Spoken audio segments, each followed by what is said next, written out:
അനുദിന വിശുദ്ധർ ഓഗസ്റ്റ് 9 വിശുദ്ധ ഈഡിത്ത് സ്റ്റെയിൻ എന്ന പേരിൽ അറിയപ്പെടുന്ന കുരിശിന്റെ സിസ്റ്റർ ബെനഡിക്ത 1891 ഒക്ടോബർ 2 ജർമ്മനിയിൽ ജനിച്ചു.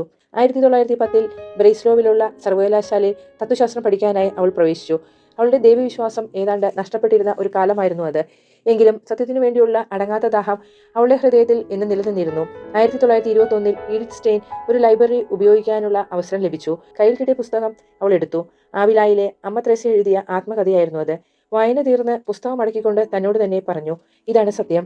1922 പുതുവത്സര ദിനം അവൾ ജ്ഞാനസ്നാനം സ്വീകരിച്ചു. 1933 കർമ്മലീത മഠത്തിൽ അവൾ പ്രവേശിച്ചു. 1942 ഓഗസ്റ്റ് 2 ഈഡിത്ത് സ്റ്റെയിനെയും അവളുടെ സഹോദരിയെയും ഹിറ്റ്ലറിന്റെ പോലീസുകാർ അറസ്റ്റ് ചെയ്തത്. 1942 ഓഗസ്റ്റ് 9 മരിച്ചു. വിശ്വാസത്തിനു വേണ്ടി മരിച്ച ഒരു രക്തസാക്ഷിണിയായിട്ടാണ് സഭ അവളെ കാണുന്നത്. 1987 വാഴ്ത്തപ്പെട്ടവളായും 1998 ഒക്ടോബർ 11 വിശുദ്ധയായും ജോൺ പോൾ II മാർപ്പാപ്പ നാമകരണം ചെയ്തു.